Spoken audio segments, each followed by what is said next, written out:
we had people coming at us from, you know, kind of like the networks that saw it as a Saturday morning cartoon just because it was a comic book, right? So they made that kind of stereotype judgment call. And I kept telling them that, you know, you obviously haven't read the book, right? Or you don't really know where this thing's going. The things that we do in animation in this country are 99% aimed towards children, you know? And again, children being, you know, anywhere from 2 to 12. When you say adult animation, everybody thinks of Fritz the Cat, right? It's like, oh, and it's like, no. The reason that it has to be adult animation is because the themes that we're going into, especially in the second season, are more sophisticated and intelligent. And when you start talking about, you know, why are you good and why are you bad, and where's God in all of this, and what's the meaning of life, and, you know, do I really love that person, or am I just staying with them because it's convenient, and all those kind of odd questions. That's not something that a kid that's 12 years old to 10 years old wants to see in his animation, right? He wants to just go blow something up. Fight! Spawn of the damned! Ring down the heavens! Smash in the gates! Burn them down! You must accept the fate that you've chosen! You will obey your destiny! Hello, friends and subscribers. And welcome back to the month of October. The month of Halloween. The month of costume ghouls, pumpkin patches, and bobbing for apples. And for this year, for Halloween in 2018 Anno Domini, we have the SPAWN-A-THON, reviewing all 3 seasons to Todd McFarlane's Spawn, the adult animated series that aired on HBO from 1997 to 1999. In our first installment, we reviewed Season 1 and how it introduced Spawn, an undead warrior from Hell, who was once a mortal government assassin by the name of Al Simmons, who was betrayed by his boss, Jason Wynn, and his partner, Chapel, and then went to Hell, became a Hellspawn just to see his wife again, but then things didn't exactly turn out as he planned, and now he's pretty much out for revenge. We see Spawn initially having trouble coming to terms with what he is now, but when he does, he befriends the local homeless people in the alley where he lives, and vows to protect them and Wanda's new family, culminating with his brawls with the mobster Tony Twistman and a cyborg named Overtkill. And then later the child-killing bastard son of presidential candidate Senator McMillan, known as Billy Kincaid. However, we did leave off with some loose ends. Al's former boss, Jason Wynn, has dispatched Chapel to hunt down Spawn after he had robbed a CIA weapons annex, while needing to keep an eye out on Terry Fitzgerald, who was unwittingly about to uncover Jason Wynn's illegal weapons dealings. And in this season, hopefully we'll get to see these things followed up on. And there's only one way to find out. So with that, we'll begin the review to the second season of Todd McFarlane's Spawn.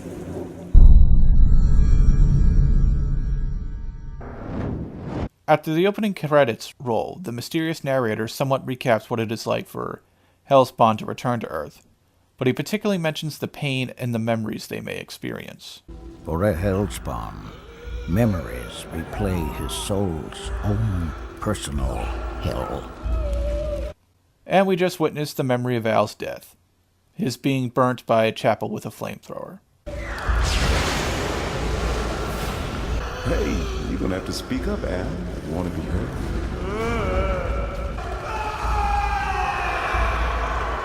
This remark actually has a deal of significance attached to it. We then cut to the present where Spawn is brooding on a rooftop, and Violator, or the Clown, whatever you want to call him, is trying to torment Spawn. Again. Let me guess.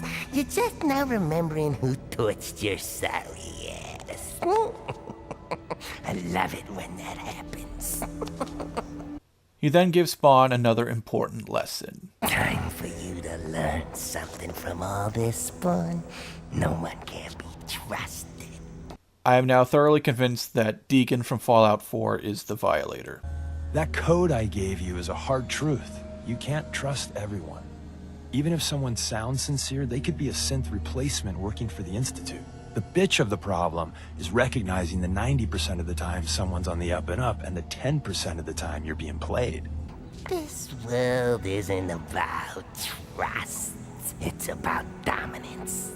And submission. It's about power.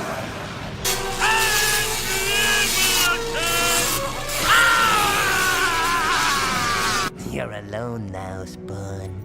Ain't no one covering your back anymore. Having enough of the clown's antics, Spawn dangles him over the edge with his chains, but this only eggs him on. I love it when you get rough. Go on, do it. Let yourself go, Spawn. You got the killing fever. He then sends the clown down to his non-demise, but the narrator leaves us with some foreshadowing. Winter has brought the hunter's moon. The hunter's moon is so bright that predators choose this night for the hunt. And tonight, in the alleys, Spawn can sense that he is the hunted one. I wonder what hunter or hunters he could be talking about. Oh, of course, Chapel and Wynn. Mr. Amir, with your country's reputation, no one in the free world will sell you these kinds of weapons except for me. 400 million wins your war. And there we are again, Jason Wynn making another illegal arms deal to some rogue state in another part of the world. Wynn, you're beautiful, man. You start a war and then sell arms to both sides. Whoever wins, you're his new best friend. Yes, very Machiavellian of him. But apparently Chapel and Wynn have a bit of disagreement about locating Spawn. The alley location doesn't make sense. Missile fragments were found in those alleys. Serial numbers match our missing weapons. Also, do you really think Jason Wynn cares about that? Let's get something clear right now. I own you. I'm not interested in how you think things should work. Understood? That doesn't stop Chapel from asking questions. Why am I wasting my time with this bullshit? We got guns in practically every third world country. What's so special about these? Chapel, do you know how humiliating it would look if somebody was able to pull off a successful robbery of a CIA armory, and then the stolen weapons were used to kill people on American soil before the feds could track them down? It would be a breathtaking display of government incompetence, and would cause a political firestorm if this happened in real life. I need those guns off the street, Chapel. That ordnance is traceable to me. Tonight. And he wasn't lying. Chapel then invades the alley, shooting down some homeless people, looking for the weapons and Spawn. Jeez, remember what Wynn said about precision and finesse? I want this mission executed with precision and finesse. I don't think this is what he had in mind. He then interrogates the wounded homeless man. Tell me where the guns are. But I don't know. Maybe Al? Al? Is Al the guy who knows things around here? Al does a little more than just know things around here, as you're about to find out. He then drags the homeless guy off as Spawn watches. Chapel then utters a certain remark. Hey, you're gonna have to speak up if you want to be heard. Oh shit. We then cut to a disturbing flashback to Al and Chapel on a mission. He was just a kid. Never thought this job would come to this. What? You're gonna have to speak up, kid, if you want to be heard.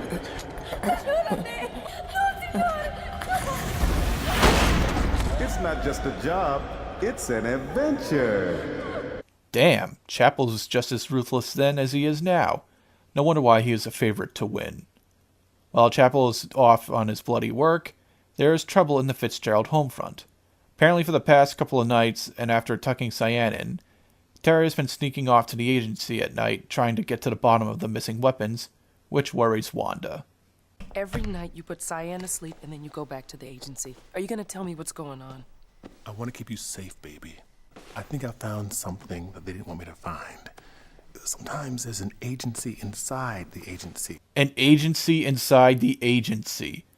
You know what we call that? The phrase originally coined in Turkey, but is by now a common phrase in the American lexicon thanks to President Donald Trump. The deep state. Terry then leaves and Wanda goes to bed. Alone. But she does find what Cyan gave to her at the end of the last season. Al's wedding ring. Probably wondering how the hell Cyan came into possession of that. I forgot something.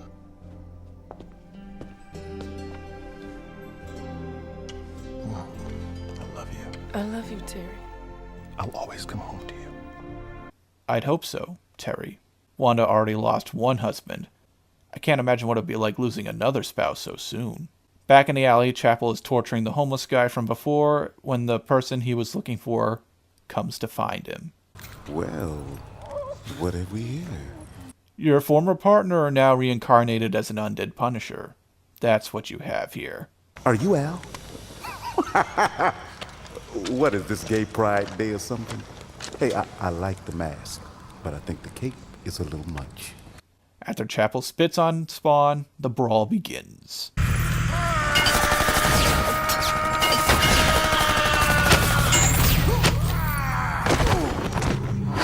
During their fight, we get some flashbacks to when they were partners. How the hell did you do that? Stand up, I'll show you. Son of a bitch! Spawn then grabs Chapel by his neck. It's you. I remember you. Spawn then throws Chapel through a rickety old door and breaks his gun. Al frees the homeless guy, but the fight is still on. Some of you familiar with my History of YouTube Saga series may remember I used part of this particular scene in the finale of Season 2 featuring Onision and Mr. Repsian. Who the fuck are you?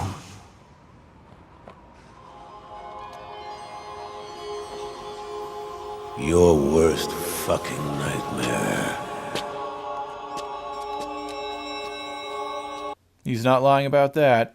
After firing blanks, Spawn decides to break Chapel mentally by haunting him with his past. Say it. Say it! Al? Yeah, we know each other real well. I know where you buried that girl in Guatemala. That's not all Al would know. I even know about that singer in Rio. Don Juan of Killers, you said. You're not him. You're not him! Oh, it's him all right.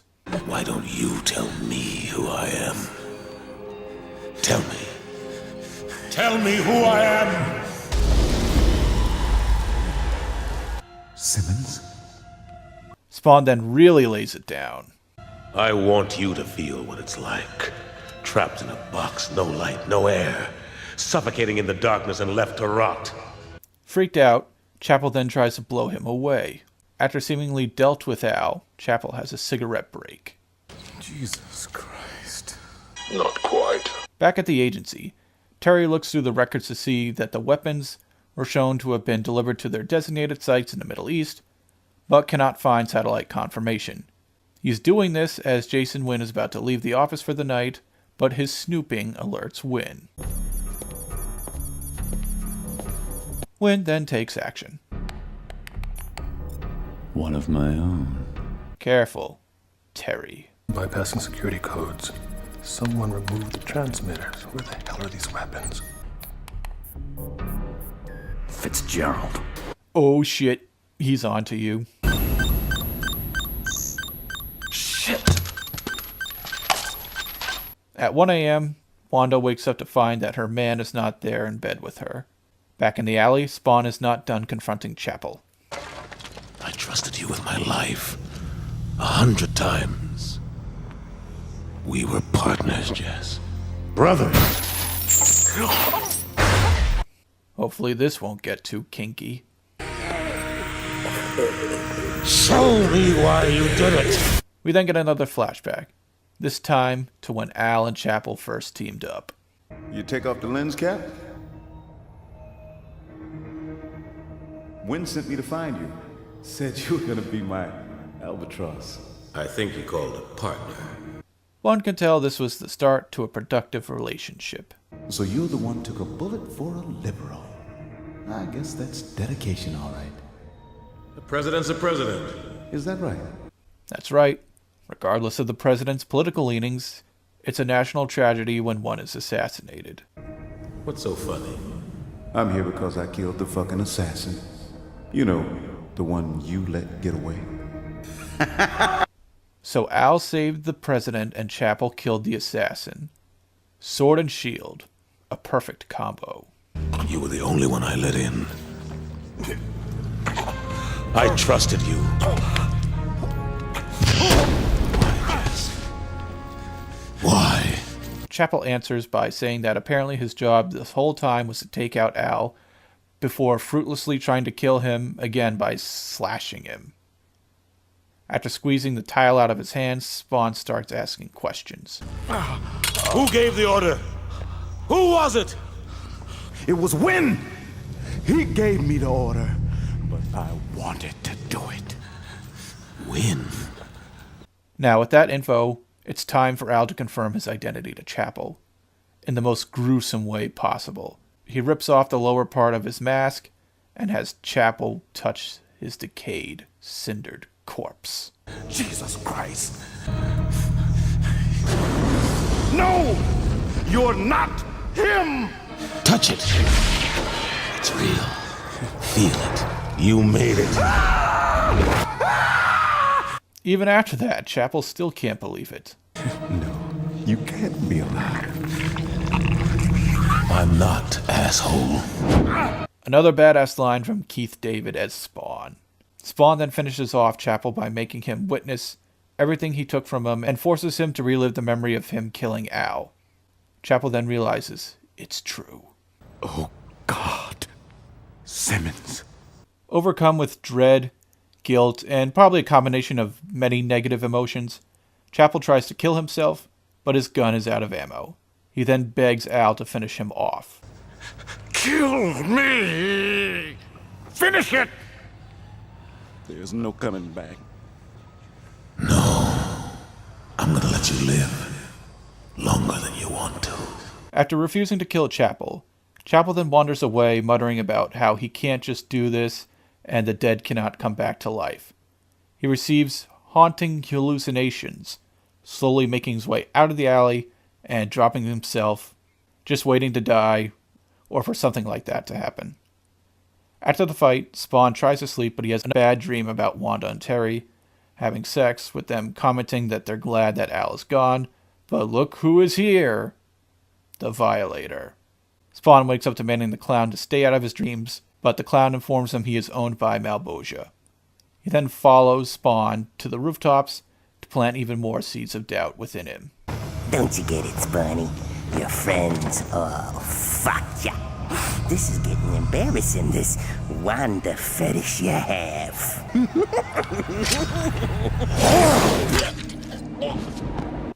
Ouch.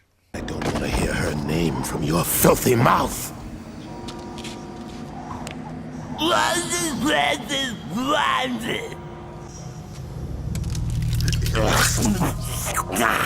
More ouch. Nice shot, Spawny. Oh man, looks like Spawn means business. But I think you're dealing with some misplaced anger here. Don't get pissed at me.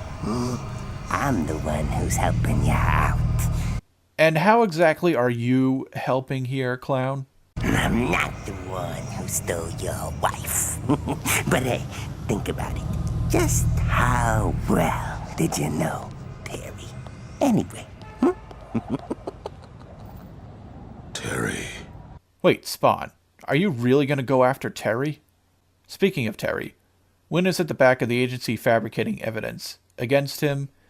At his office, he calls the warehouse storing the weapons to move them out of there as quickly as possible, as that is probably where Terry is heading. Jason then calls in for some specialists, one of them a woman named Merrick. Fitzgerald is a traitor, and how does our agency handle traitors? They're liquidated. I want you to use Leon and that hillbilly kid. I don't trust that hillbilly. He worked for the Russian mob. Why? Did he pick up Russian and Slavic habits, like wearing Adidas while squatting and eating sunflower seeds and listening to some hard bass?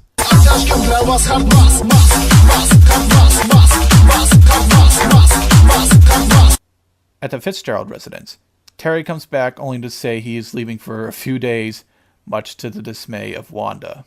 What's going on? I feel like my whole life is collapsing around me. Terry, talk to me. I can't think straight. I gotta go. Now? Terry, it's 3 o'clock. They're being spied on by Wynn's men, but the shitbag is wasted by Spawn after demanding to know where he is going. Spawn also says that Terry is his to kill. Back in the city, Chapel is found and is detained by the NYPD, requiring 10 officers to do so. He is then found by Sam and Twitch. Shit, where'd they pick this guy up? The alley's where we're investigating those murders, sir. Coincidence? I don't believe in coincidences. Neither do I, sir. I presume you have not closed your investigation after finding out the Billy Kincaid angle? Oh, right. He only dumped the kids there. He didn't kill the journalists or the mafia men. But the person who did kill the mafia men is still at large. Shit. Well, there's the problem right there.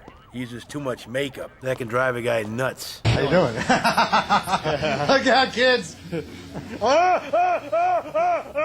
Looks military. Special forces training. No tags.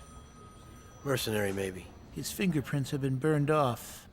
It'll be hard to make a positive ID. Looks like we got ourselves a real pro. The rattling of chains causes Chapel to freak out about Al. I killed him! Do you hear me? I killed him! I killed him! Put him in. Confession of a fruitcake. Probably nothing. Check the alleys for another body anyway. Since Twitch didn't say it, I will. Nicely put, Burke. You should find a couple of corpses of homeless people he shot from earlier, but that's not what he's talking about. It's also not long before Wynn finds out about this. Yes. We just picked up one of your boys. A trigger man with a skull painted on his face. Sound familiar? I want him cut loose. I don't think you do. He looks like he's been through a war. Well, it's not every day you run into the friend you regret killing all those years ago, and then he settles the score by making you relive the horror and then force you to carry the guilt for the rest of your life. Guy's a fucking time bomb. All right. I'll attend to it myself. Chapel. Another disappointment. I don't think Wynn is having a good night. While en route to the warehouse, Spawn observes Terry being pursued by Wynn's enforcers.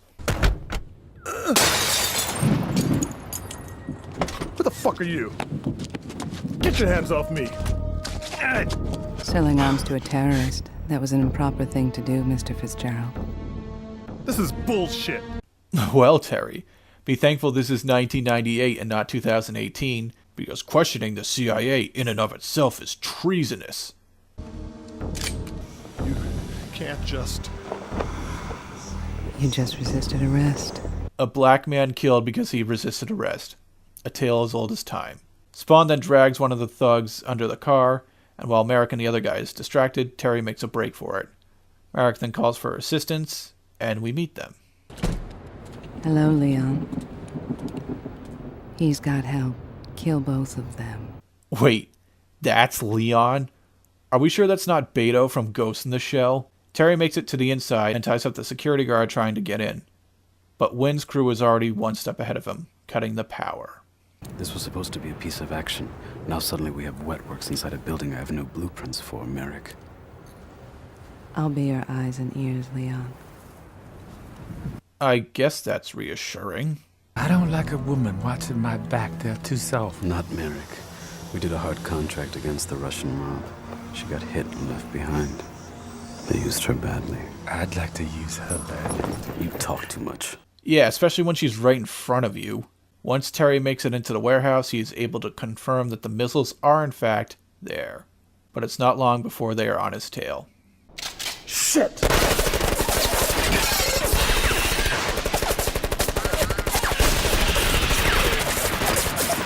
I love how these guys are supposed to be among Wynn's top men, but they can't aim or shoot with automatic weapons for shit.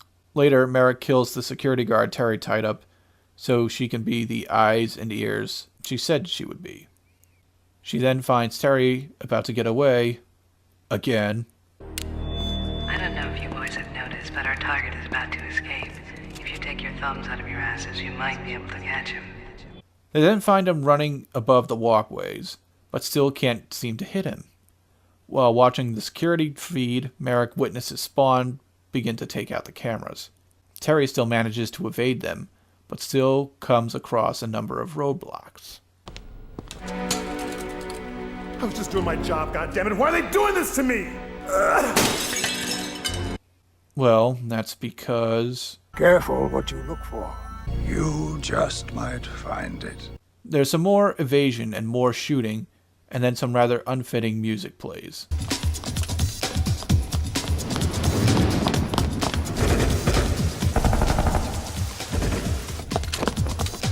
I think this will go better.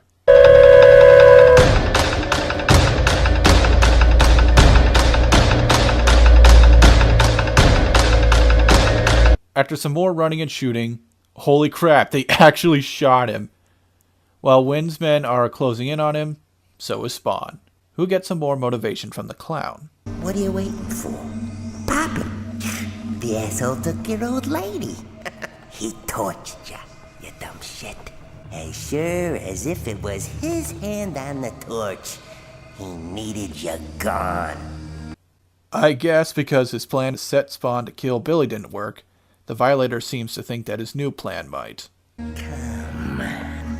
If ever there was a motive that every fucking body understands, it was he took my woman. Well, Violator, think about it. What seems more like a reason to kill someone? Killing a known child killer who has my ex-wife's daughter, or killing your best friend for marrying your wife after you died?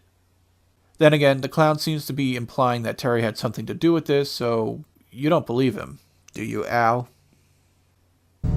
I need him alive till I know the truth. That's a good answer. Terry later finds another security guard, but this time he doesn't need to tie up this one. Open Vault 73, and then go for the cops. Once in Vault 73, Terry finds the missing weaponry, and finds some rather dismaying evidence about what is really going on. There it is. Holy shit. These are the numbers. The numbers match. Jesus. Wynn. He's a traitor. And now, Terry, you know too much. Well, you already knew too much before, but now you have sealed your own fate. After being located by Merrick, Terry stumbles out of the vault and is confronted by Spawn. Give me the truth! And for once, the truth is short and sweet. Al, if I knew who did it, I'd take him down. I'll take care of her, buddy, I promise. Good luck up there. Good luck up there. Spawn is satisfied. It's true. You didn't know. Spawn then makes off as Merrick and the others approach Terry. This has all been very messy. I keep a clean house. Leave! Or we all go. I've got nothing to lose. You won't do it. You don't have the balls, desk jockey. Also, I don't think that's how it works, but then again, movie and TV rules. After calling Terry's bluff, he shoots the power supply and then somehow manages to get away. Yet again. Terry then makes it to the rooftops but collapses again due to his continual blood loss. But as always, Spawn is there. So what? So you gave him permission. So he didn't know. Did he have to screw her? He could have been platonic, right? Did he have to slam it to her every night? Jesus, clown. We then get another flashback of Wanda and Terry visiting Al's grave, where Terry tells Wanda he promised Al he'd take care of her. Wynn's men show up and are about to kill Terry when Spawn snatches one of them by the neck with his chains. Beto begins to fire indiscriminately and blows up a water tower that was apparently filled with gasoline. The burning debris prevents Merrick from coming onto the roof.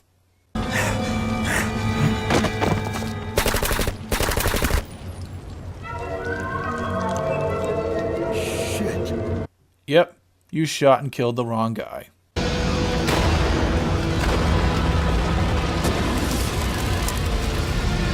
A badass shot of Spawn. Beto then tries to shoot Spawn, but Spawn ends up killing him, and Merrick decides to flee, and then Spawn goes over to Terry. You're not going to die on this roof. Take care of Wanda until I come for her. That's nice.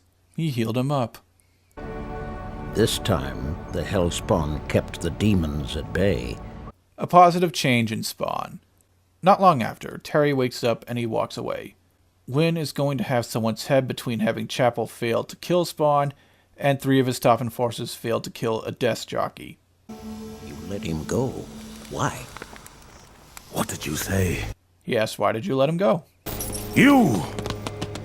Old bum! Alright, seriously, can we find out who this narrator is? There's gotta be more to him other than he's just a homeless old man with a Gandalf beard and he just happens to know more shit about what's going on with Spawn than Spawn does himself. When you let him go, you took a step toward freeing yourself. How the hell do you know? How do you know any of it? I know. You're not the only one touched by this curse. Holy shit. Is this guy saying he is or was a Hellspawn? Who are you? Who indeed. Later he narrates that thanks to the rumors of Spawn protecting the homeless people from the various scumbags who like to use the alley, more homeless people are flocking there, but he'll also attract new forms of trouble. And look, Jason's Wynn's crew are now focusing on Terry's family. Not good. Everyone's in place, Merrick. Wynn's still inside with the wife. If Fitzgerald comes home, wait until Wynn walks out, and then kill them all. Oh shit. Jason Wynn has personally appeared at Terry's house. This could be dangerous. Wanda, you've created quite a stir at the NSC. I don't like getting the runaround. This has become a very dangerous situation for Terry. Who knows what he's capable of doing? He needs to turn himself in, Wanda. And you think Wanda can convince him to do that? He's not a criminal. You and I both know that. The scary fact is, he's not lying when he says that. But his behavior, it's erratic. He's stressed. You love him, but to the NSC, he's considered a traitor. That is not Terry. I hope it's not. You know it's not. If he calls you here, you must tell him to contact me. I'm his only hope. No, his dead friend is his only hope. As hard that is to say or believe. You've already lost one husband. It would be a shame to lose another. Oh, you would know a lot about that, wouldn't you? Terry's at a bar and then he decides to call home. If you hear anything, Jason, please call me. Hello? Oh shit. And with that, Terry buzzes off. Meanwhile, Sam and Twitch are driving about as Sam stuffs his mouth with donuts. Put this fucking box. Damn it. Thing about donuts are always better than a dozen. Well, have all the donuts in the world!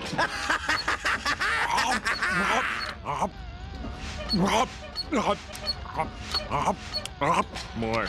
I don't understand it. James Coco went mad in 15 minutes. 2 punks are beating a homeless guy when Sam and Twitch arrive on the scene.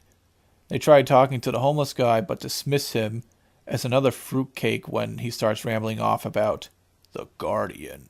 It's also not long before we meet some more antagonists. In the aftermath of Tony Twist and other mobsters avoiding the alleys as a no-go zone, a group of drug-dealing Satanists decide to move in. While trying to recruit some youngsters, Sam and Twitch come by and have a dialogue with them. Hey, preacher man, aren't you recruiting kind of young these days? I think this is stop and frisk in action. Yeah, work there. You don't understand our work here. You're gonna leave those kids alone, you hear me? You're gonna get the hell out of here. Wait, that's it? You just got out of the car to gut punch the guy and leave? Damn, Sam, I thought you were the more respectable, no-nonsense type. So the satanic drug dealers move into the alley and set up shop. So it's not long for them to have the cash start rolling in. Hey! What is this? We don't take checks. Seriously? You tried to buy hard drugs with a check? Only a fucking yuppie. That's right, Mr. Wall Street. Cash only to be saved. You already snip all your stocks and bonds up your nose, huh? It's cash only, asshole. So they sell some more dope, but catch a homeless guy eavesdropping on them. So 2 of the thugs chase him down and stab him to death. Later, the homeless people arrange a funeral for him, while one homeless woman named Lucy babbles on about the Guardian. We came here because of the Guardian. He was gonna protect us. I don't know, Lucy. Maybe they're just stories. No, he's our angel, our guardian angel. Demons to some, angels to others. He knows how we feel because he's like us. Maybe Joe didn't believe. You have to believe in him, Arnie, or he won't come. Jesus fucking Christ, lady. This is Spawn we're talking about, not Santa Claus. So they dump Joe in the sewer because how the hell else are you supposed to dispose of a dead homeless guy? But this still distresses Lucy because the sewer water is cold and dirty. Take Lucy away. Lucy, let's go. Joe's gonna be okay, Lucy. No one can hurt him now. Yeah, because he's fucking dead. The dead can't feel, and you can't hurt something that doesn't feel. Later, while Spawn is brooding about, Garib asks him to get rid of the gang that has now moved in. That gang! They went and the sons of bitches went and killed Joe! Bastards! Killed him! Hell help us, you gotta do something. What should I do with them? I don't know. Do to them what you did to Tony Twist's crew? Kill? I mean, I know what I mean. Get rid of them! I don't do other people's killings anymore, Garib. But you do. You unwittingly kill for Malbosia. Remember what the clown said? Malbosia owns you. You are his bitch. I feel nothing for you or the others. This place has the stink of hell all over it. I'm good to no one. I can't even help the ones I care about. That's not true, Spawn. You saved Cyan from Billy in the previous season. Later, the satanic gangsters are trying to rough up Arnie, trying to find out what happened to one of their friends, but Lucy shows up, drunk off her ass, and she starts singing and dancing much to Arnie's dismay. Things start to get heated as Spawn watches over the site, and one of the thugs ends up killing Lucy. Spawn then witnesses this and begins to have some flashbacks to Vietnam.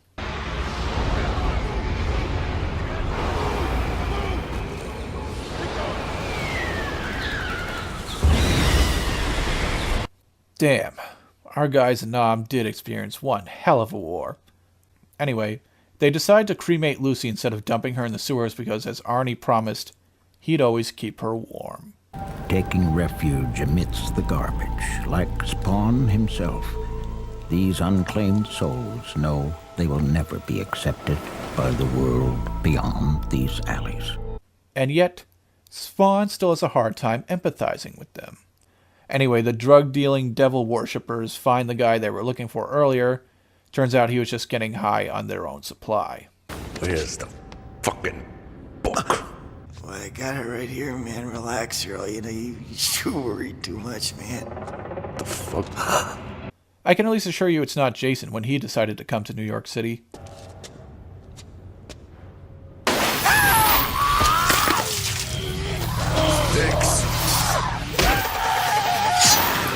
See? Told you.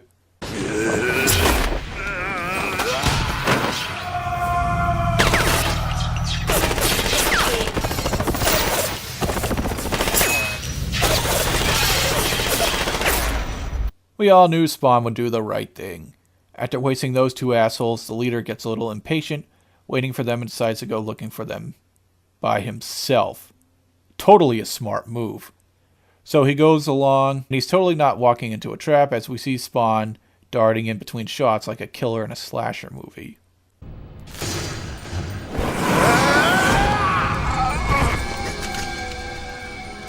You see? I mean, it could have been worse. It could have been this thing.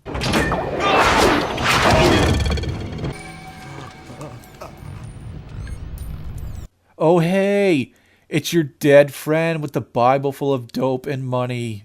And look, there's your other friend strung up like a piece of meat. And I'd obey that message if I were you. Show your face, you chicken shit!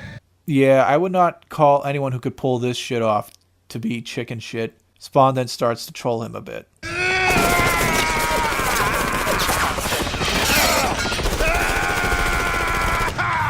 Yeah, I don't think wasting your bullets indiscriminately will help.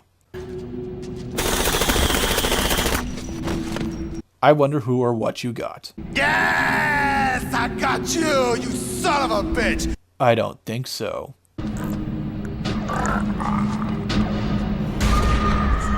Oh shit.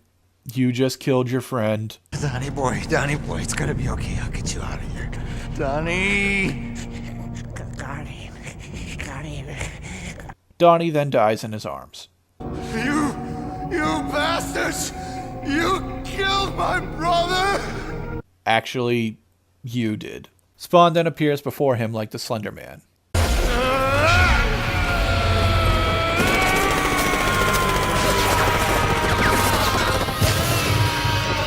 What the? Bats? Come on, Spawn. You may have faced off against him, but you're no Batman. The dude then tries to flee, then...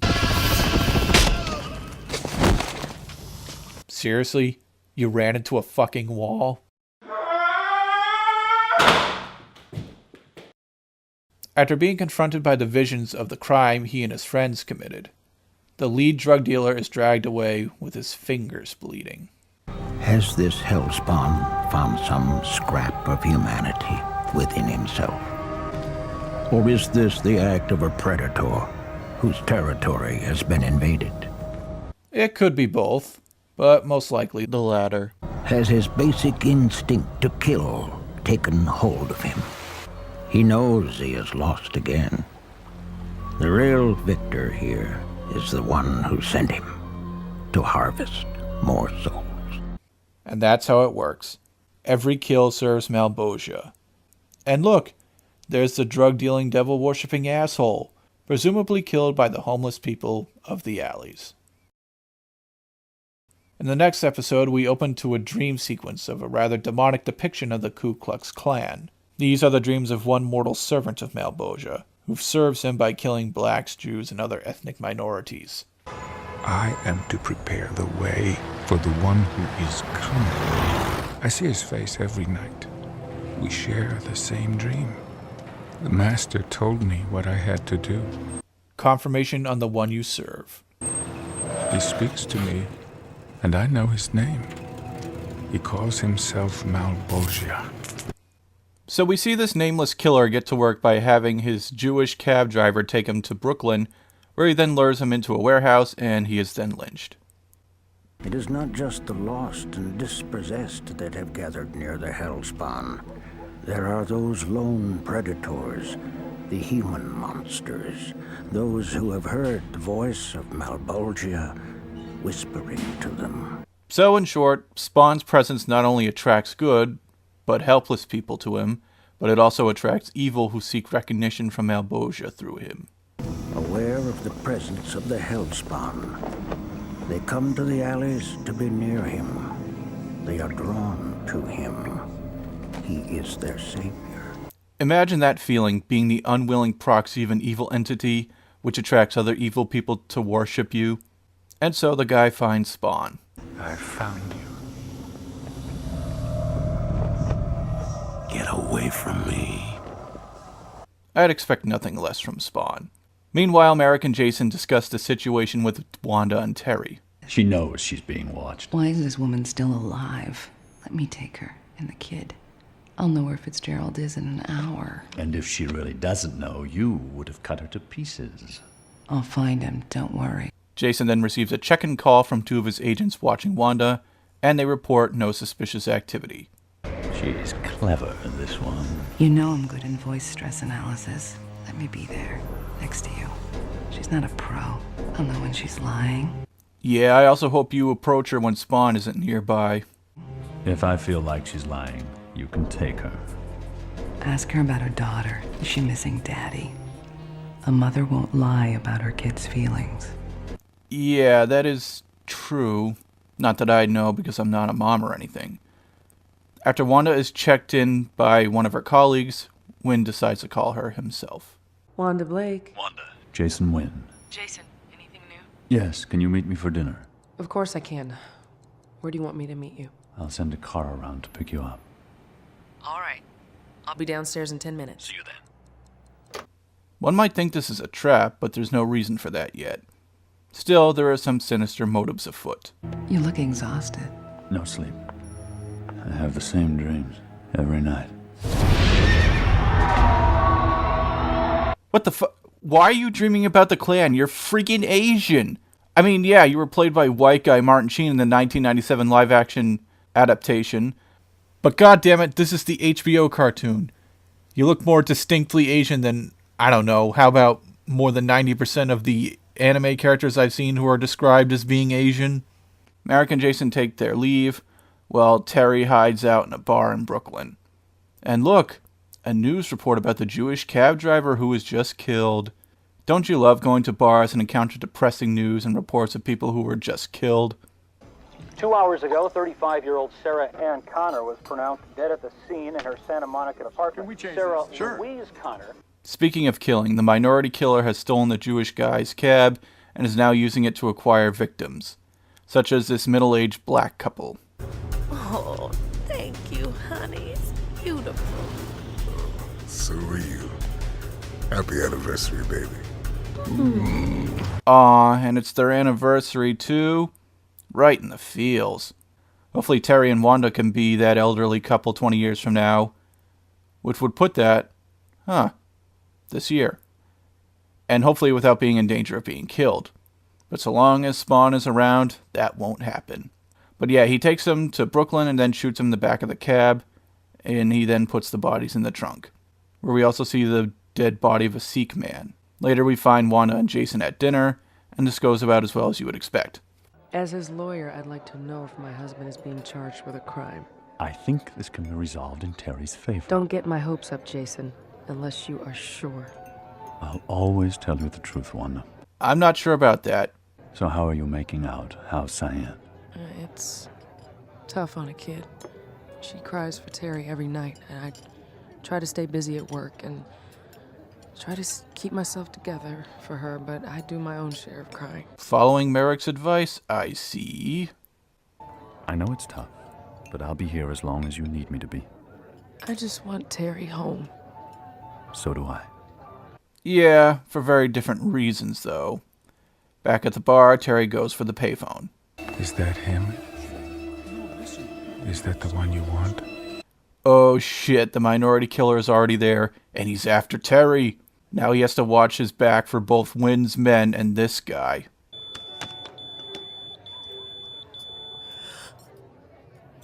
What terrible timing. For the second time in a row, you need to talk to Wanda, and Wynn is right there across the table from her. Problem? No. I've just got to make a call. You can use my phone. Saying no would arouse suspicion, but then again, Wynn is right there, so you're damned if you do and damned if you don't. No, thank you. This is a private call. I'll use one of the payphones. Excuse me? Damned if you don't. She's lying. By omission. On the phone, Terry asks Wanda to pick him up at the bar, which Wanda says she'll do right away. Sorry. Cyan's not feeling well. I have to go. I hope it's nothing serious. She's been running a high fever. Thank you for everything. I'll take a cab. Wanda, do you think he didn't notice how you didn't mention the fever when asked about Cyan? No, I wouldn't hear of it. Merrick, will you see Miss Blake to the car, please? All right. No problem, ma'am. I'll call you, Jason. And so she leaves. The two of them look at each other like they know she's not being entirely honest with them, and as Wanda drives off, Merrick traces the call to the payphone in Brooklyn. And then two of Jason's men call in to report they're following her to Brooklyn. However, she can't get there fast enough because, bam! The minority killer clubs Terry in the back of the head with a club while he's waiting outside. He then brings him to the same place where he lynched the Jewish cab driver, and Terry sees the collection of dead bodies. Speaking of Terry, Jason receives another important call about him. Yes.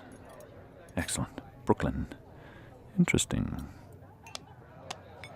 One of Fitzgerald's credit cards was just traced in Brooklyn. The son of a bitch has been in our backyard all this time, and Blake is on her way there now. Wow, I seriously can't believe Terry didn't think of not using his credit card if he truly wants to elude Jason Wynn.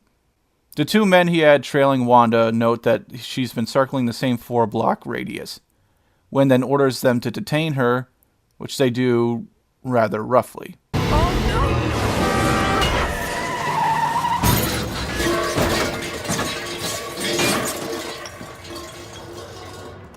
Jeez, is that how the feds really detain people? Well, the crash could have been worse.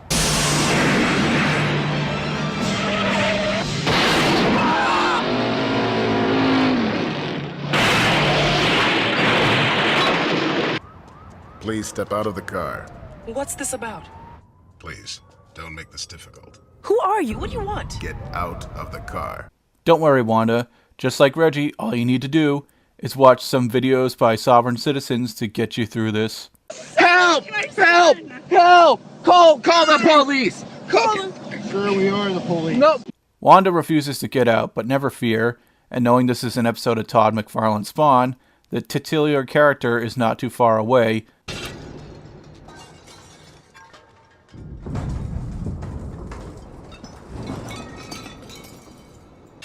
What? Go check it out. He goes to check it out, and hey, he's still alive. Psych! Wanda tries to get away, but Spawn catches the other guy, and Wanda can only look on in horror as Spawn eviscerates him. After killing him, Wanda is scared shitless and tries to get out of there as Spawn approaches.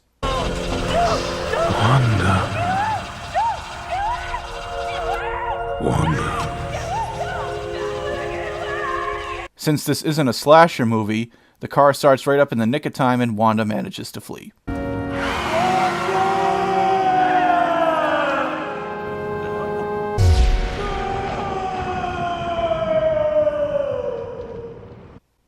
Spawn, can you really blame her for running away? In the next scene, the minority killer has apparently left his killing room without Terry, and he finds he has freed himself from his binds and is now loose. I know you're here. There's no place to go. You fuck with the wrong guy. Damn, Terry, you're really stepping up for being a Boy Scout and a desk jockey. After some brief wrestling, the killer pulls out a revolver and tries to shoot Terry.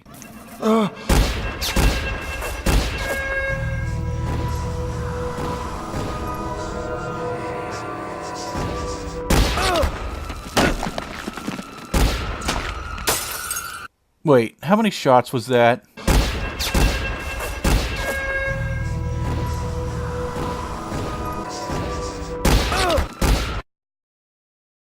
After one of the bodies falls on top of the guy, Terry manages to make a break for it and escapes. Spawn then makes his way inside and makes a discovery that makes him angry. You'd have killed her too if you had the chance. Who's that? Who's there? Your savior. Not too far away, Jason and Merrick happen upon the scene where two of his men tried to stop Wanda. I have a bad feeling about this. Where the hell are Raymond and Watts? Dead. Do you see what I've done here? This was for the master. I've saved them for you. I don't serve any master. That's right. Spawn not only has no master, but even briefly becomes the master. Do you think our master will be pleased? Why don't you ask him yourself? You're about to meet him. Another badass line from Keith David as Spawn. But the gunshots alert the attention of Merrick and Wynn. They then head into the room full of dead bodies.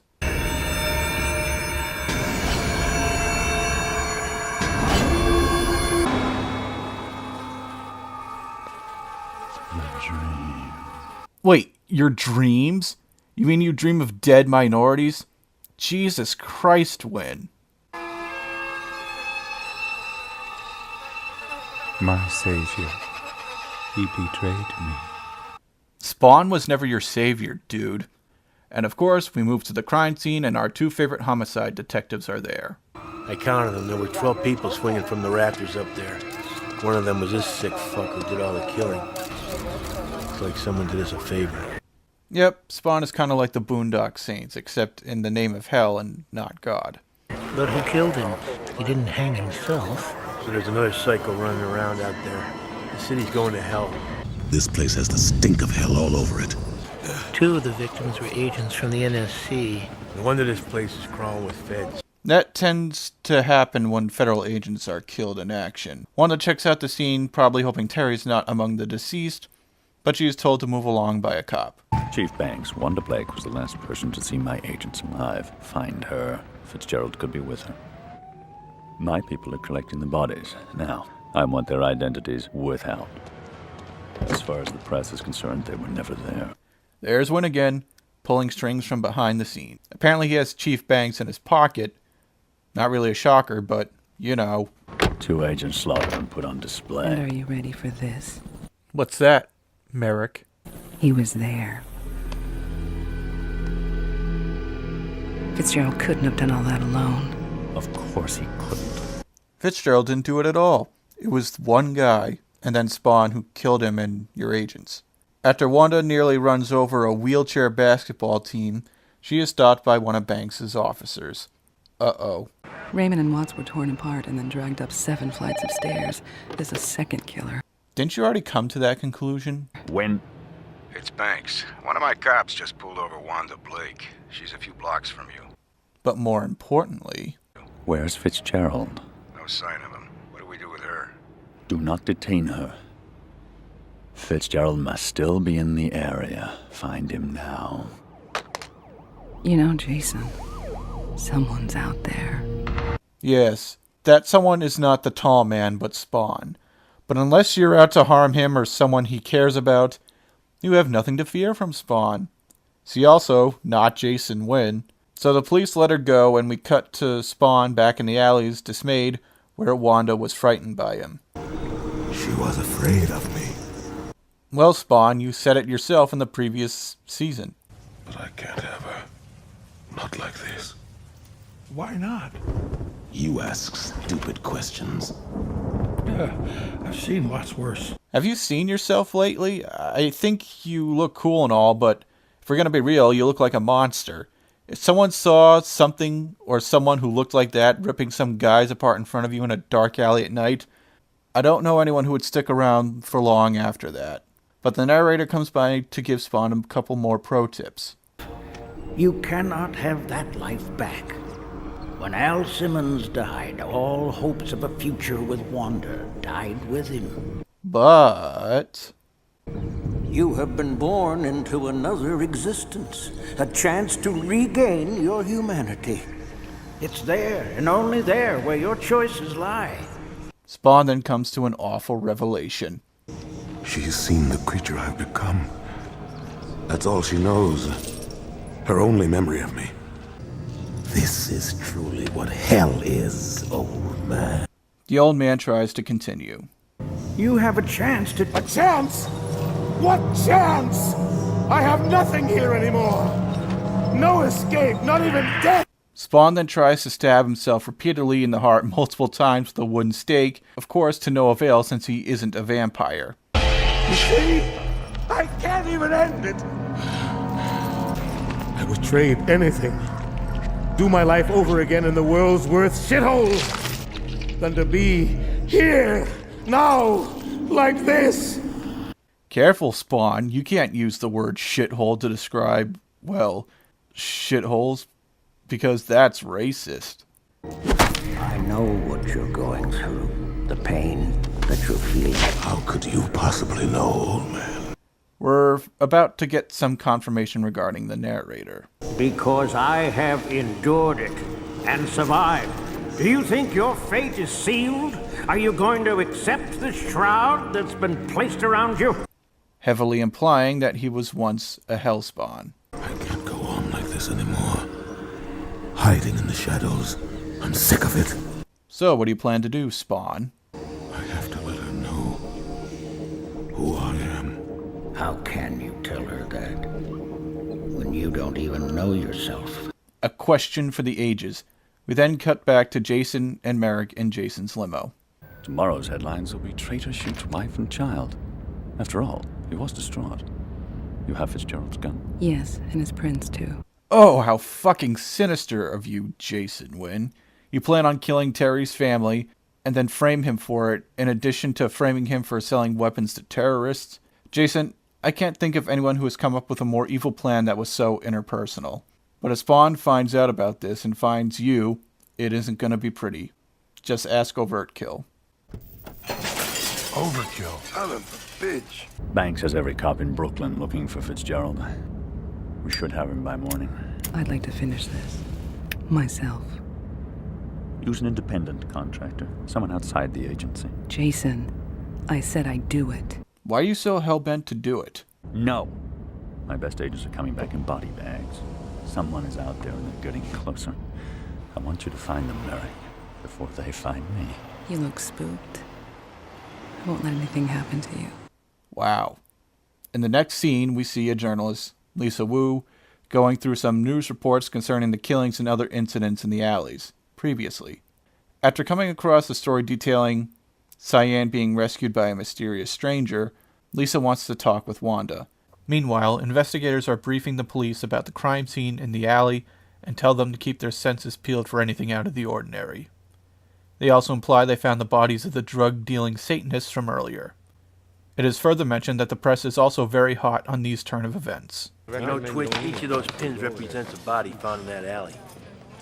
You know, it pisses me off this has to happen in our precinct. I absolutely agree, sir. About fucking time they're going into those alleys. And here we go. Sam is playing bad cop and Twitch is playing good cop. I know something's in there. How many reports do we have to write, Twitch? Too many, sir. I'm sure the locals will appreciate their concern. And by the locals, he means the homeless people. While moping about, we see Terry making his way a little haphazardly out of the alleys, but he is then found and detained by the police. Not good. Meanwhile, while Lisa is working, I guess, she gains a phone call from what we presume is her superior telling her to focus on the news story about the dead bodies as opposed to finding older ones about the dead bodies in the alleys. But she appears to dismiss the call until he mentions the killer was strung up with his victims. He also mentions he knows that she has a contact in the NSC that he'd like to know more about. She then travels to Rat City, the crime scene, and begins to talk with the homeless people about the goings-ons. What do you think they're looking for? They're cleaning up the trash that tried to fuck with us. We took care of business because this is our home. Shut up, Bobby. I'm a reporter for the Washington Post. I could sure use the lead on the story. The Washington Post? Just like those two guys at the very beginning of the series? Hopefully you won't end up the same way. Do you two know anything about all the murders happening in these alleys? You must have seen something. It's kind of strange how they all occurred in the last several months. They're all connected is my feeling. Come on, I'll show you something that you're gonna like. Bobby then takes her to show her something. Back at Terry and Wanda's home, Wanda gets another phone call from Jason Wynn. Hello? Good evening, Wanda. It's Jason Wynn. Any word from Terry? No, nothing. Have you been watching the news? The news? At this hour? Yes. They say that there's another killer out there. Yes, it seems that this city has become an even more dangerous place to live. By the way, I'm posting someone outside your house to watch over you. Oh no. By watch over you, he means wait until you're asleep and kill you and Cyan. Thank you, Jason. I'll call to check on you in the morning. Maybe tonight you can finally get some sleep. Depending on how you look at it, that again might not even be a lie. Back at the alley, Gav and Bobby show Lisa Spawn's weapons cache. Wow, you weren't kidding. Where did you get this? Take it. Maybe without them, there'll be less people getting hurt. These must be the missing weapons that my source was talking about. Your source wouldn't happen to be Terry Fitzgerald by any chance, would it? Maybe as a backup plan, he leaked this to the press in case Wynn succeeds in putting a bullet in his head. Are there any more? There's more hid around here, too.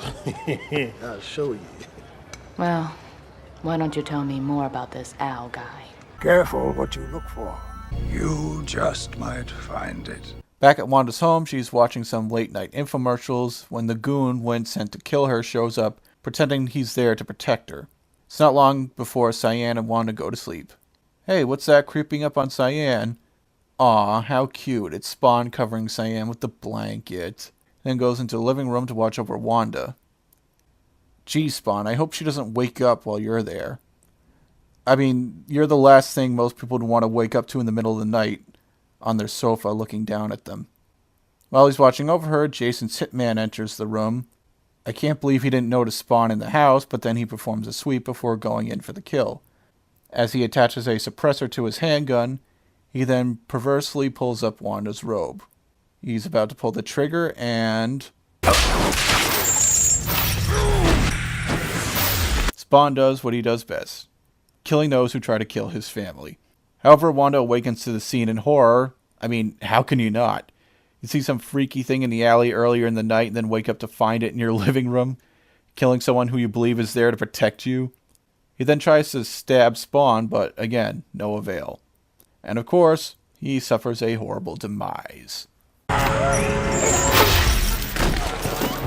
In utter terror, Wanda tries to run away and call for help, but Spawn pursues her, unsuccessfully trying to convince her he's only there to talk and he doesn't want to hurt her. He even tries telling the truth. I'm your husband. You're lying to me. You're that monster. And there's Cyan. Wanda begs Spawn not to hurt Cyan, even though Cyan warmly receives Spawn. But with no hope of calming Wanda down, Spawn leaves. Don't cry, Mommy. He won't hurt you. That was the sad man. That's right, the same person who saved Cyan from Billy Kincaid. What? You know, the sad man. He saved me. You know, Wanda, now that you've calmed down, try thinking. Spawn knows where you live, knows your name, claims he is or was your husband, and saved Cyan, whom he gave his wedding ring to. Time to put 3 and 3 together. The next day, we get to hear Jason Wynn's internal thoughts. The dreams keep coming. I can't seem to stop them, to shut them out. In the dreams, I see a second real world where the dead appear to me. Now I know that the dead live on. When there's no more room in hell, the dead will walk the earth. I'm connected not to this killer, he's just a cipher. I'm connected to the one who sent the killer. Well, you are. At least in the comics. You traded Al's soul to Malbosia to gain a piece of the substance that hell is made out of, and even made a training facility out of it. Simmonsville. It's been guiding me all along, and will help me change the world. This is where we begin to allude that there is more to Jason Wynn, other than he's an evil, corrupt, self-serving director of several federal agencies. After he calls Merrick into his office, he notices he is not alone.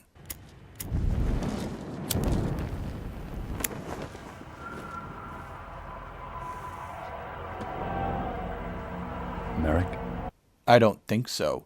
He pulls the gun and notices something or someone hiding behind the curtains. He then orders them to step out slowly.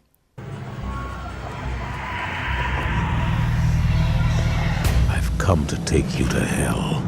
Hi, Spawn. Yeah, undead dude with a living suit with accelerated healing factor. Not even sure bolter shots would work. Who the fuck are you? You take such pleasure in destroying lives. Hell has been waiting for you. You're the one in my dreams. At least Spawn isn't Freddy Krueger, but I'm not sure if this is much better. Can you smell it? The smell of burning flesh. What are your sins, Jason Wynn? Are you ready for Judgment Day?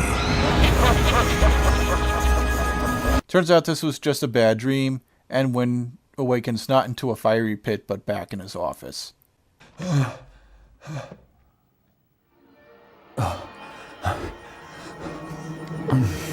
Jeez, he looks spooked. Merrick comes in to check on him as he confirms what he experiences was just a dream. The bullet holes in the curtains disappear and he finds his gun still in his desk with no shots fired. Back in the alley, Spawn and the mysterious old man have a back and forth concerning hell and the killing of Jason Wynn. I have to protect her from Jason Wynn. You have brought this evil into her life. The stink of hell brought back from your master. Master? Didn't you hear him earlier? Spawn calls no one master. Who do you think wrapped you in that shroud? It was Malbolgia. Are you going to send him the dark soul, Jason Wynn? Wynn had me murdered. He'll kill Wanda too if I don't stop him. Your life and Jason Wynn's life have always been entwined. More confirmation this guy was a former Hellspawn, especially if he knows who Malbolgia is, and he's going out of his way to help free Spawn from the curse. But what's this about Jason Wynn and Al Simmons having both their lives intertwined? Malbolgia has been guiding both of you. You are blood brothers. Who are you? How do you know these things? Because he was once my master, too. There it is again. Since this guy isn't a demon like the Violator and is human, this old man was definitely once a Hellspawn. But none of this matters to Spawn, though. I will protect my wife. How are you going to do that? By killing Jason Wynn? That's what your master wants. I can show you how to break the curse, but you have to stop the savage killing. What say you, Spawn? You wailed you'd do anything to get out of this, but first you had to stop killing people. Wynn is going to die. And to hell with him. Speaking of Wynn, he's not having a good day back at the office. He's watching the news, and making the top story of the hour is his agency's failed cover-up of the robbery that Spawn was able to pull off on the weapons annex. And some of the weapons have been recovered, and of course, a cover-up by people at the top such as Jason Wynn himself. But something even worse comes on his TV screen. Is promising a complete investigation. Do we have our contingency plan, Mr. Wynn? Now that power comes with a price tag. Time to collect it on your goddamn Wynn. Oh shit, it's the clown. And Jason Wynn is even more freaked out than before. Maybe it's time you made new friends. Got next to the man with the master plan. Merrick? Those demons inside you waiting to get out. Yes, Jason. What's wrong? And when Merrick walks in, it's over. Did you see that on the TV? No, she didn't. At the police station, Terry demands to know why he's being held since he hasn't been officially charged with the crime. And later, Lisa Wu approaches Sam and Twitch to exchange information. I'm Lisa Wu, Washington Post. You're investigating the murders committed in the alleys off 42nd Street. No comment, lady. I never talk to the press unless I'm getting the score on a Yankee game. Hey, if it ain't on ESPN, I couldn't give a shit. I'm assuming you have some leads on possible suspects. Have you found the guns used in the murders? Twitch, do you know? My memory's fading, sir. We'll take that as a no. I've been asking around about you guys. Word is that you're both straight arrow cops, and I like that. Your job is to find the truth. My job is to report it. I admire your persistence. Time to get to the point of this. I have a feeling that there are truths that you know that may be helpful to us. Tell me about the Fed you're holding, and I'll show you the murder weapons. Step into my office. And with that, Miss Wu gets to work with Sam and Twitch. Later on the rooftop, the clown shows up and urges Spawn to kill Jason Wynn, subtly confirming the old man's words. It is Malbolgia's will, and he better do it because Malbolgia is not happy with him at the minute. The last time I saw him pissed off, look what he did to me. I think I like looking like this. I'm a clown with a disgusting fucking little puss. It suits you. I can't forget about getting laid. I see the way people look at me. Yeah, I mean, what form would you like to conceal your true demonic form with? A young girl in a French maid outfit? You might get the wrong kind of attention that way. Lisa Wu then heads to the NSC headquarters to try to seek out Jason Wynn, informing everyone she plans on holding a press conference the next day regarding the NSC's stolen weapons that were used in the alley murders. Jason Wynn is invited to attend. Jason and Merrick are at a restaurant discussing every turn of events that has happened so far. Jason notes that the independent contractor Merrick sent to kill Wanda and Cyan washed up on the shores miles away, but his car was still found parked outside their house. But for once, this is the least of the problems on Jason's mind. The killer is still out there, Merrick. You know who it is, don't you? I've been having dreams. They started when the killing began. There's a strange familiarity about it all. It's almost like deja vu, isn't it? He's really fucking with me, Merrick, playing with my head. Again, it's really something to see someone as cynical and most likely atheistic like Jason Wynn shaken up over this, even though this is just a cartoon.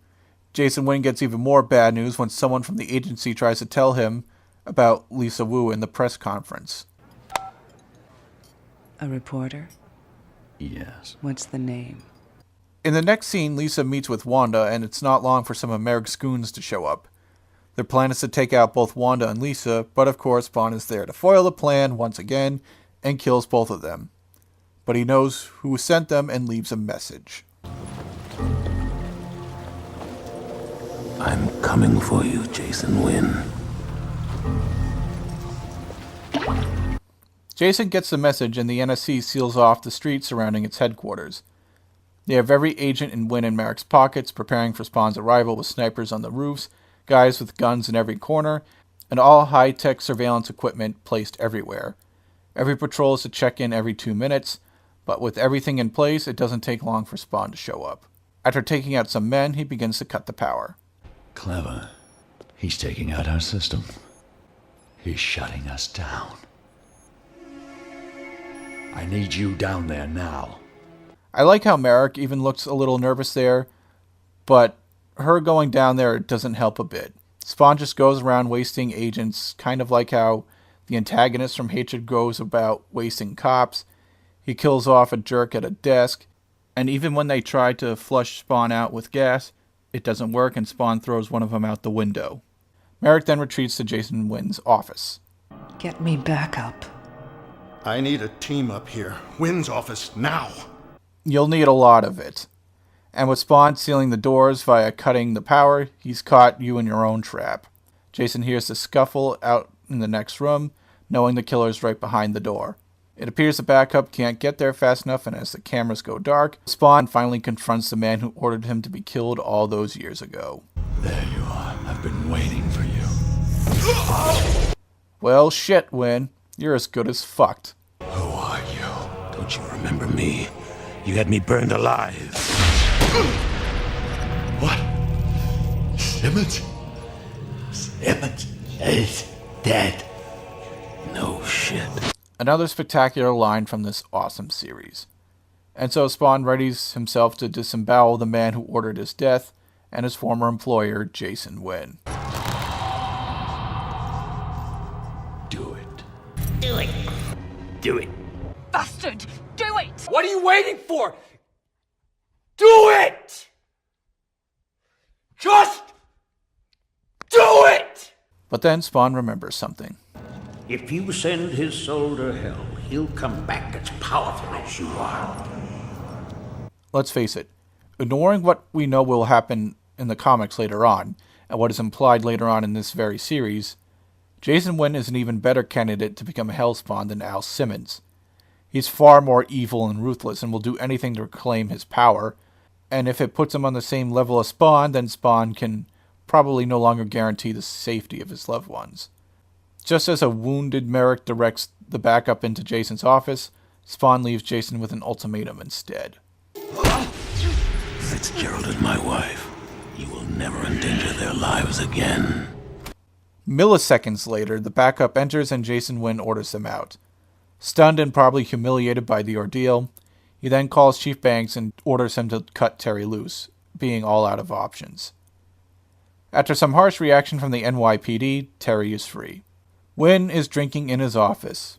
How could he not? All his efforts up until this point have been hamstrung.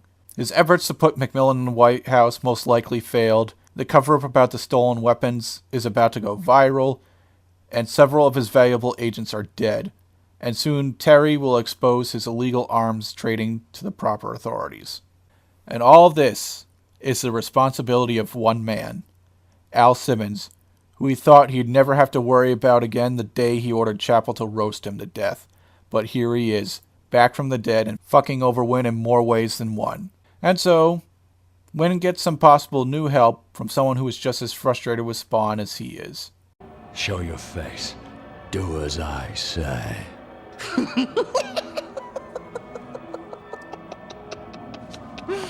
That's right, the clown. Hello, Jason Wynn. I believe it's time I made your acquaintance.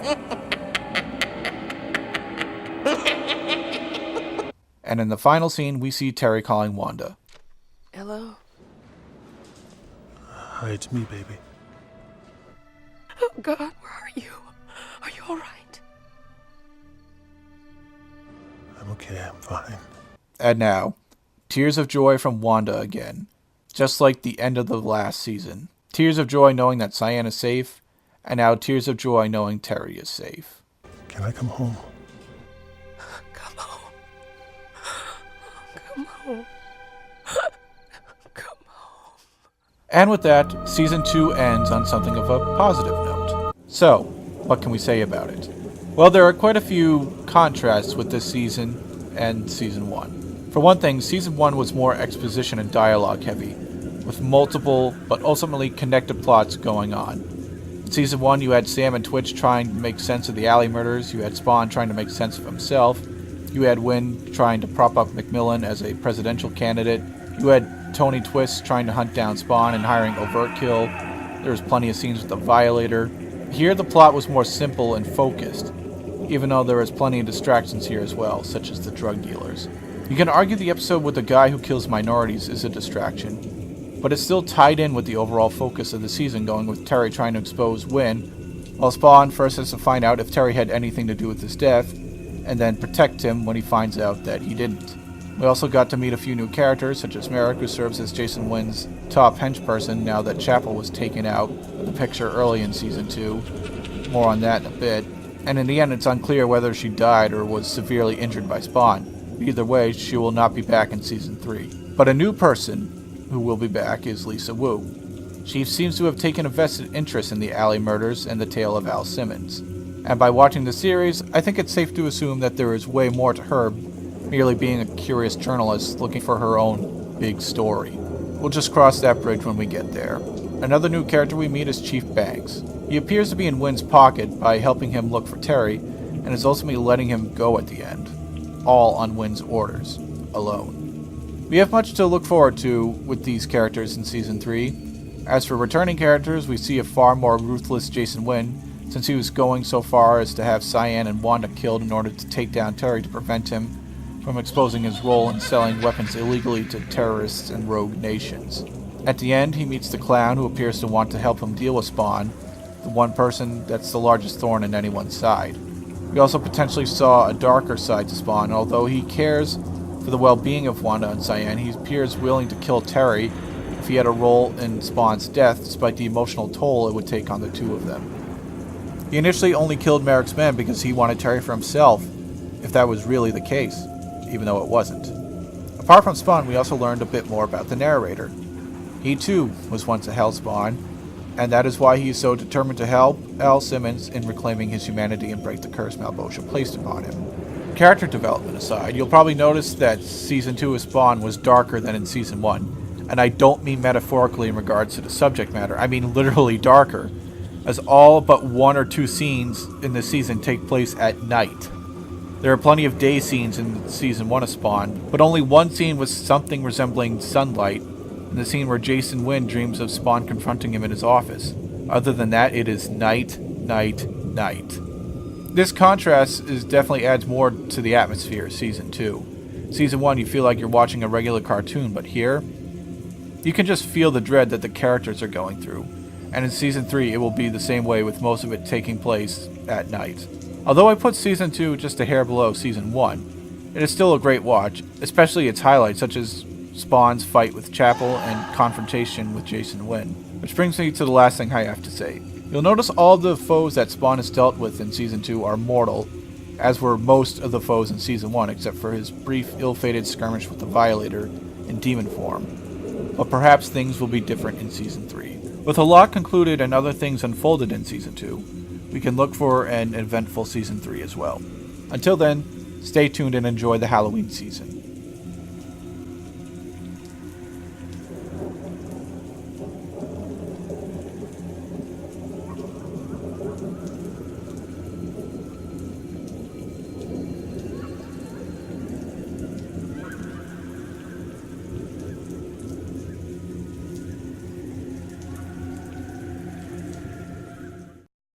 From inside the NSC allege that its top officials may have concealed knowledge of the theft.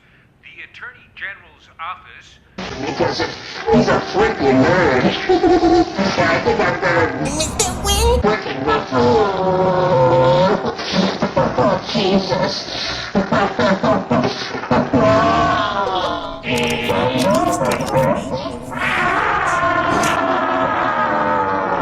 Merrick! Yes, Jason. What's wrong? Did you see that? On the TV. The NSC